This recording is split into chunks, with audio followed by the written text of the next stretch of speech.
뉴스룸을 시작합니다. 공군 참모총장이 오늘 스스로 물러나겠다고 했습니다. 숨진 공군 부사관의 성추행 사건에 대한 책임을 지겠다는 겁니다. 어제 지휘라인의 문제를 언급한 문재인 대통령도 바로 사의를 수용했습니다.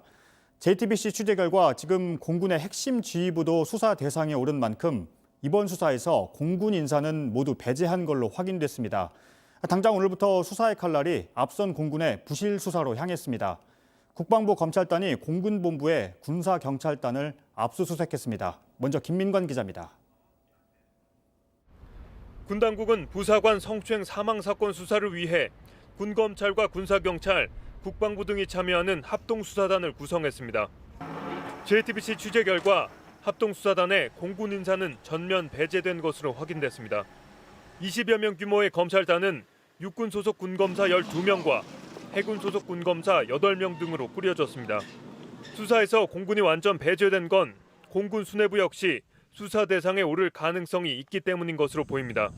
합동수사단은 성추행 사건뿐 아니라 공군의 부실 수사와 보고 누락 의혹 등도 철저히 조사할 예정입니다.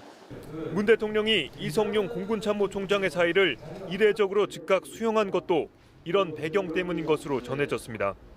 문 대통령은 어제 지휘라인 문제를 언급하기도 했습니다.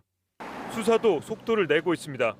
국방부 검찰단은 사건과 관련이 있는 20전투 비행단과 15 비행단은 물론 부실 수사 의혹을 받는 공군본부 군사경찰단도 압수수색했습니다.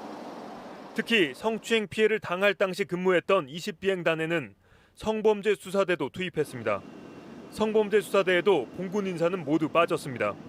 성범죄 수사대는 비행단에 상주하면서 현장 조사 방식으로 수사를 진행할 것으로 전해졌습니다. 앞서 유족 측 변호인은 성추행 사건을 더 불허했던 또 다른 선임 부사관도 과거 성추행을 저질렀다며 고소장을 제출했습니다. 부대 관련자들을 대상으로 다각도로 수사가 이뤄질 것으로 보입니다. JTBC 김민관입니다.